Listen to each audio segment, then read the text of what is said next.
I understand that doing this is not fun, okay? Doing this, and then like drawing all this shit out, then I understand this is not fun. And then, oh, there's a second point, and you need a giant canvas. And when it comes to this sort of thing, let's be very clear, this doesn't really help you. This has already solved the problem for you. And the problem is, how do I draw something in perspective? So the grid should be, in my opinion, unless you've got like a giant, really complicated background to draw, the grid shouldn't be really integral to your process. It should be used to correct. So as I've described, I think the best situation for you is to draw a box as you think is in the best perspective as possible, okay? You just draw the box and then you test it. That means drawing, you do have to do this. And then you make sure everything's okay. So for instance, in this case, this is the horizon line, so it would be, if you drew this correctly, they'd be both going towards the horizon line anyway. But as I discussed in previous thing, is that I think something I've been doing quite a lot is I draw a box, okay, and I don't draw like the full foreground. I've been drawing just like the silhouette. I think the silhouette really tells you enough you need to know anyway. And then what I'll do is I'll draw another one where I think it should go. Okay, I'll do my best guess. But what I'm doing here is I'm looking at these lines, this line here, and I'm thinking, well, if that line's going like that, then this line has to be a little sharper. It has to go a little bit parallel, but a little converging just a little bit. Do this. Same thing with this, converging lines. And then I'll just try to draw this cube like if I had to draw this cube, okay? Because the process is you're not trying to learn how to draw cubes, you're trying to learn how to innately guess perspective on the fly. That's really the value you're trying to get out of this. I think it's easy to get lost in the weeds that if you draw a bunch of cubes, you learn how to draw cubes. That's not correct. If you draw a bunch of cubes, you get good at drawing cubes. You don't get good at perspective, or you don't get good at guessing what your perspective is. So your process should be more mired in the idea of like, so once you do this, you then do your correction phase. So you could do this, okay, first of all, you correct, you go, okay, I'm off like this. This should have been smaller. If I look at this line, okay, that one's kind of lined up. Draw these lines, okay. So if I draw this one goes here, or actually do a converging line. It's hard to do, I know this is hard to do in a sketchbook, but if there's a converging line, let's say it's over here, it's much better to act in a way where you're constantly testing against, you're challenging yourself first and then correcting, than just drawing on a grid. Drawing on a grid is not going to give you really anything except the framework to just draw a drawing that's accurate. I think it really comes down to basically getting yourself in a situation where you can draw a cube. Okay, so this is your step one. Okay, I'm going to just tell you right now, you just need to focus on this. Okay, and I even have a hard time doing it like perfectly accurately. Like I can pull it, something that's acceptable, but it's not. I'm never 100% sure on a cube. If it looks mostly like a cube, you're already in a better step. Then your step two is to correct. So then you'd go on to your drawing and be like, okay, this feels, try to just draw, make a second pass and create observations. Don't do like any grid work yet. Just try to correct it again. Like look at it with fresh eyes, maybe just step away, look at it, do a bunch of cubes and come over your same cubes in the same drawing setting. And then just with another color, try to like look at what's there and maybe edit it, okay? Do a second pass. See where you are. And if you're not really changing much, then if nothing's really changing between the two versions, then you should definitely, review with a grid to make sure you're really actually, seeing what's there. And then that's where you draw the lines. So that's your first step. You really need to just get to the point where you can just at least do this, just one consistently. And it's a self-contained system because each one of these lines informs the other. When King Jung-yi, our Lord and Savior, talks a lot. He talks about his first line basically establishing his whole drawing, and everything is built off of his first line. So, you know, when you draw a cube, this line should inform every single other line from then on, all relatively, all in relative positioning. There, using a straight tool here to make this a little easier, because using the straight tool, this is actually a lot easier for me. So definitely get to the point where you can do this just pretty accurately from any angle. Okay, here I can already see this line was off, so I gotta up a bit. Get it off the screen. Don't look at it for a second, then look at it again. That's another thing that really helps, is to just look away from this. Hide it, look away, work on something else to come back to it. Stuff that your brain is kind of filling out and saying is okay is immediately highlighted as not. Fresh eyes and all that. But you really need to not, I know the response people have are to like, oh, I'm gonna just draw pages and pages of cubes. Pages of cubes are only worth your time if you're drawing them relatively decently on their own. If you aren't, then the problem is that you're just going to compound you're going to compound a weakness you already have and make it feel even more frustrating. Because once you've got the cubes in play pretty consistently, then you can build on top of that, and that's where drawing, you know, the next one, right? This is where you should, you know, you can draw a line out if you want like this, and then you try to build one that's a cube, you know, try to skip a cube and draw the next one. Because ultimately, this is what you're going to be doing. Because when you're drawing a mannequinized version of a character, or you're drawing buildings, you're drawing things at relative distance to each other while maintaining proportionality. So this is the true test of understanding the cube's value in your work. You know, drawing grids and stuff isn't going to help you. This is going to help you, because you can identify these problems almost immediately. So first, focus on grids and cubes being accurate. And you do that by drawing it once and then trying to correct it. And then if you still feel you're off, and if you're starting, you probably are, because I am, you really do at some point have to do this. Find your first point, then make sure all the other points line up the same, possible, the same. This requires so much canvas space to make this work, but at some point you have to do it. This actually should go down here. You could kind of guess, but here I could kind of tell that it should be through the middle of them if you can't see the point. Sorry, repeat that last point. How do you approach boxes in perspective would be more general. I mean, beyond just drawing the converging points, the perspective lines. Well, at least one of us can imagine. I still can't really imagine the perspective grid. I have a very hard time with it. I'm still kind of, I'm more kind of best guessing it, and less like actually seeing the grid for, and I know people can do that. I just can't. I probably could if I really applied myself. Yes, it's really easy to get caught up in the math or in the over testing, but you really need to, okay, so art can really come from multiple angles. And for a lot of us, some people have stronger ability to visualize, okay? Some people can, like, they don't have to work hard to be able to see literally lines on the page. My approach is to, you can train and visualize stuff, but you can also do what I've done most of my life and I've improved, which is to vibe out, but with guidelines. Okay, so when I draw, if you draw something a bunch of times but you never correct it, you'll never get that kind of conditioning to know you're on the right path. That makes sense?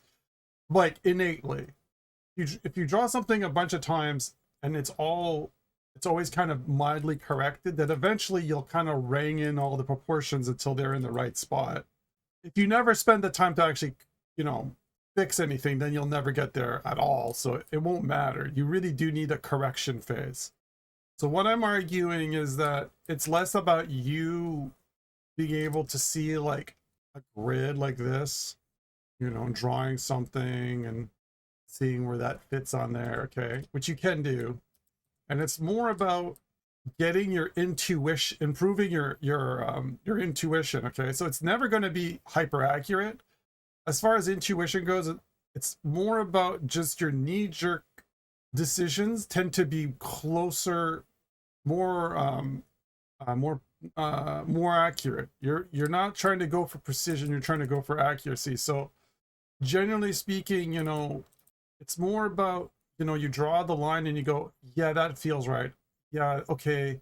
Oh no, that feels wrong. Like you're trying to build that kind of immediate sense of things that are, your lines are the right ones, and then get that kind of like almost subconscious like vibe. But you have to build that through a lot of work of redrawing and testing, and then double testing and triple, you know, correcting your work. If you just draw a bunch of shapes without ever, like, first of all, I know like this one's going this way, this one's like, immediately I can look at this and I know it's wrong, but it's only because this one's facing a different direction than this one. But it's, you know what I mean? Like, and to be fair, a bunch of like wrong like one of the things I like drawing is I like to draw, I got some ink bottles on my desk and I like to draw them like kind of wrong, but it's because I like to actually complete them fully rendered with kind of effed up, with some effed up, with their perspective effed up, because it's kind of fun to interpret that volume and its rendering based on a flawed, you know, perspective drawing of it. And that's its own kind of style and challenge. But it's all about proportionality, right? Like, because this is proportionally and consistently kind of screwed up, it's fine. It's if you can retain proportionality in the way you're interpreting something, then it's fine. Really what happens is if you don't have a proportionality to it. That's hard to explain what exactly proportionality is, but I'll explain it to you now very quickly.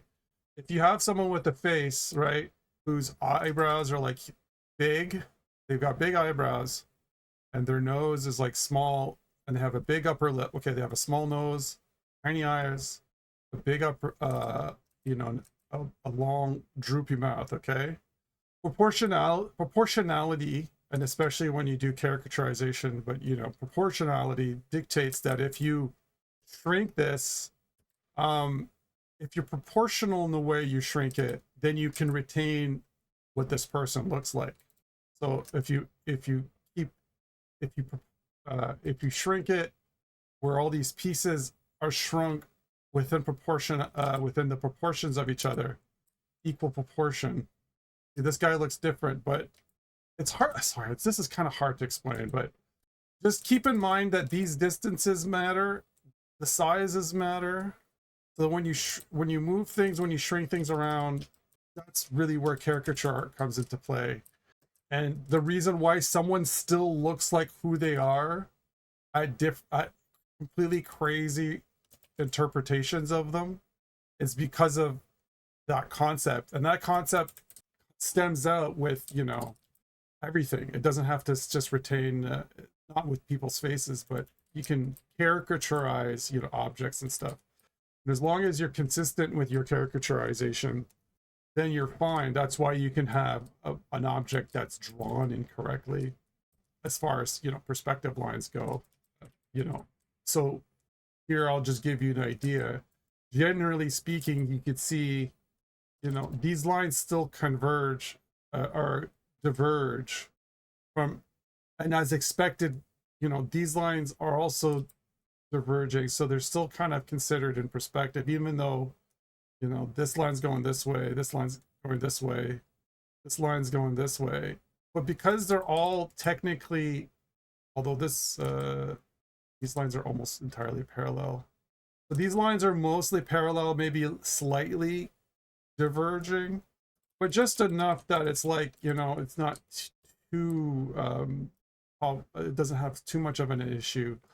What it comes down to is ensuring that you're playing within the confines or boundaries of those things. Sorry, I'm kind of going down a tangent here. I'm trying to explain, like, your perspectives doesn't have to be perfect, and it doesn't have to be mechanical. You just have to learn that you have to stay within certain rules and confines to sell perspective.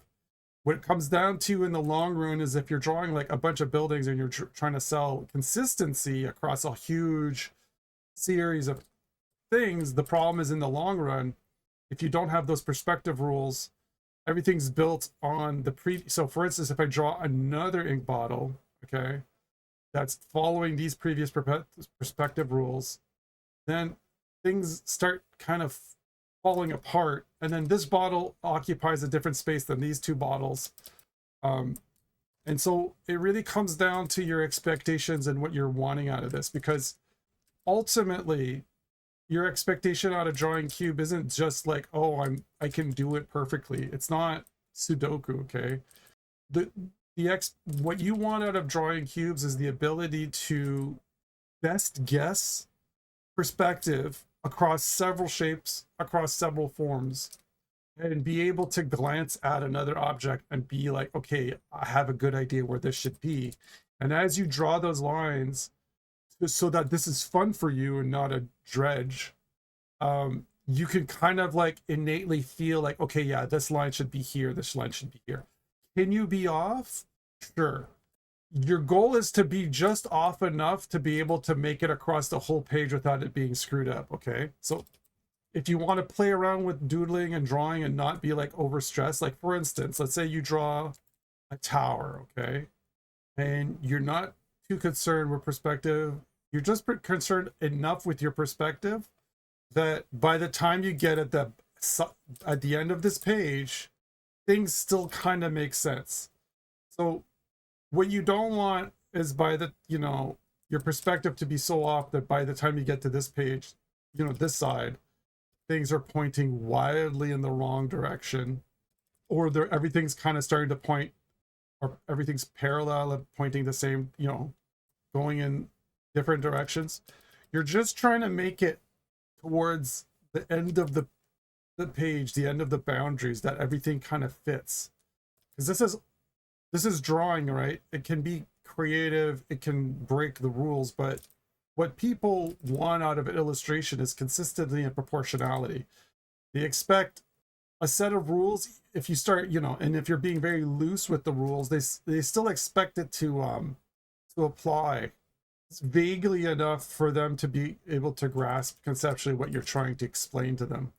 So sorry, this is a lot of talking to say a lot of weird vague things, because it's I think it's easy to just think, oh, I draw cubes on a grid and I'll get good, and it's not specifically just that. A lot of it's like innate, like getting a good innate feeling of what it feels like to draw something correctly without having to think about it.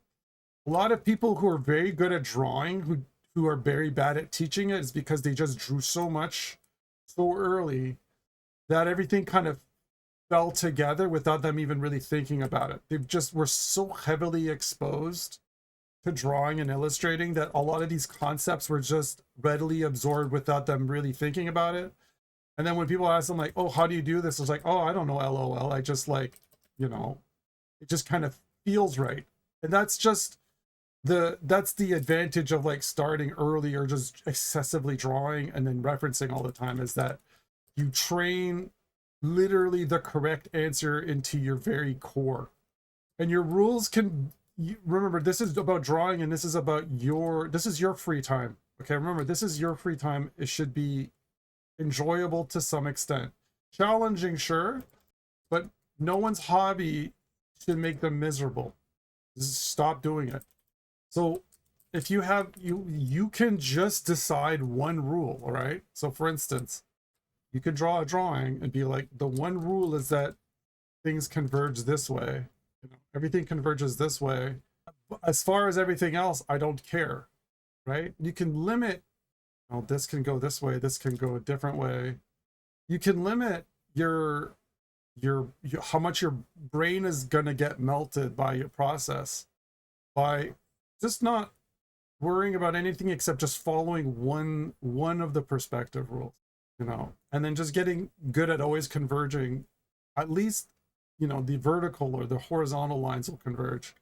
Nothing else has to really matter. And you'd be surprised how just following just one rule can be consistent enough to sell the whole, right?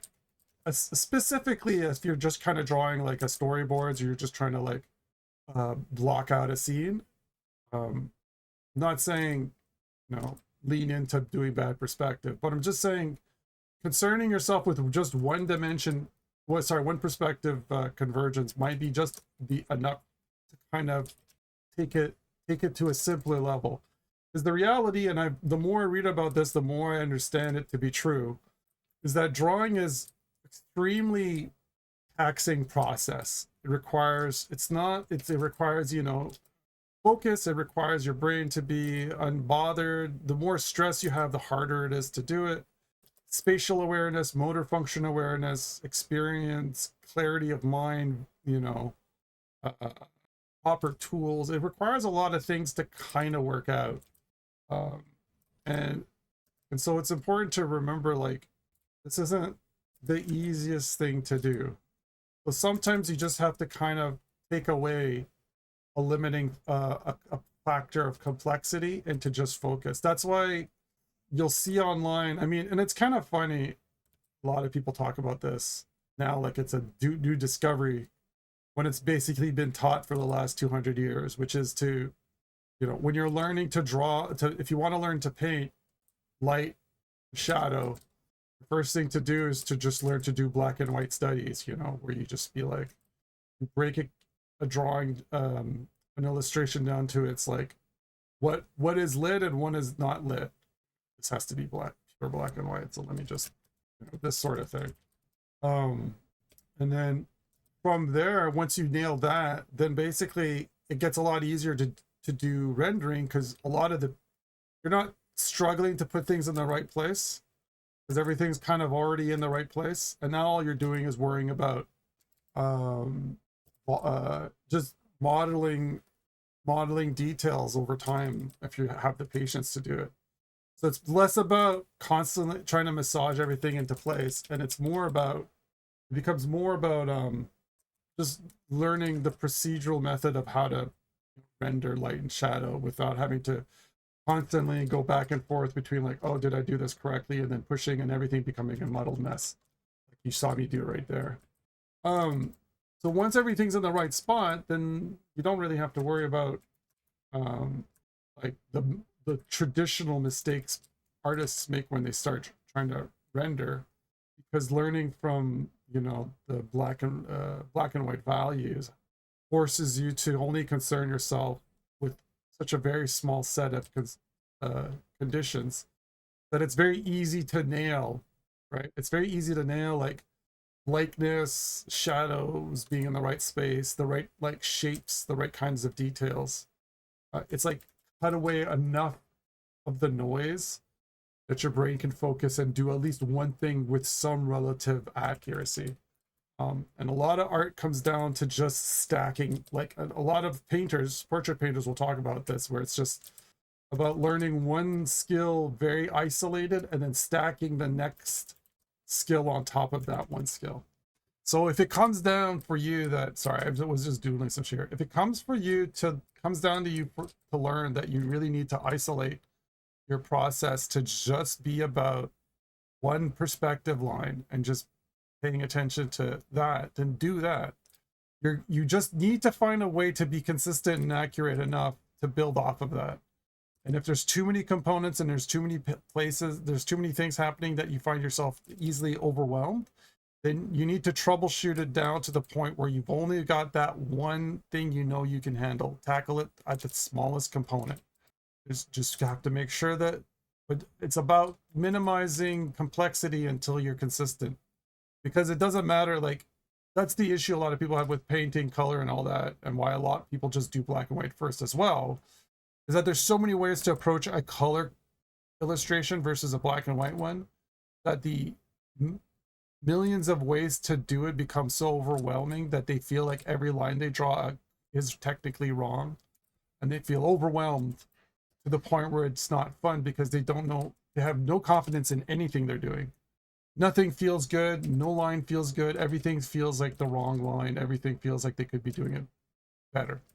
That feeling needs to go away, and the only way to do that is to get good at doing something very small first, to the point where you're like, oh yeah, I'm doing pretty good. This is pretty. You need to just kind of slowly build up your tiers of confidence across these different kinds of little tiny skills, and then build them up one by one by one by one.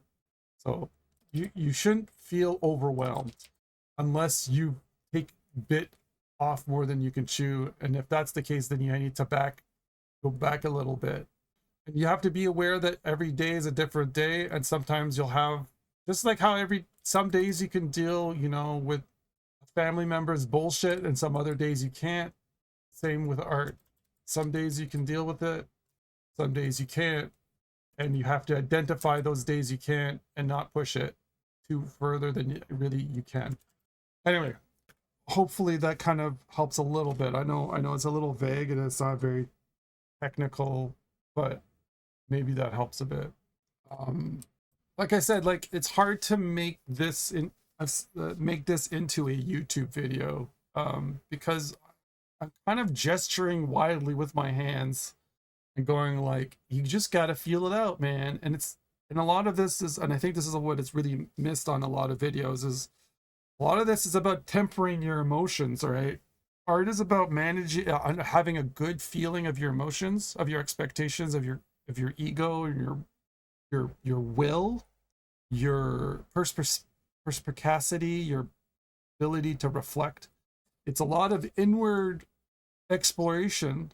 And so when you see a lot of tutorials just talk about how you should draw this like this and don't do it like this, it's kind of really missing the fucking point. As far as this being something that's in your life, your whole life. Yeah, I'm saving this now. No, I'll post this.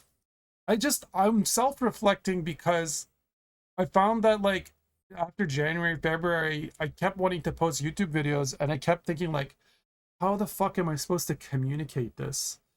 How the fuck am I supposed to communicate these ideas? Because they're not, like, I feel like I'd have to write a book first to really kind of sort these ideas out, because I would be giving them, they're just kind of floating around in my mind like a bunch of bees. So it's like, how am I supposed to even communicate this if I can't even, like, get them in line in my head in the first place? So that's why I've just kind of leaned into making these Discord videos, because once I start kind of going, I usually have an idea of what I'm trying to communicate in some vague context, but it's like sitting down and trying to, like, quiet the bees enough to write it down. I don't think it's very possible. I think I just have to keep communicating these ideas to a point where they could become crisp and clear. I guess kind of like a idea sketching. Anyway, I'm gonna wrap it up. I'm gonna post this now, so it'll be up in then probably next 30 minutes, and you guys can rewatch it if you want.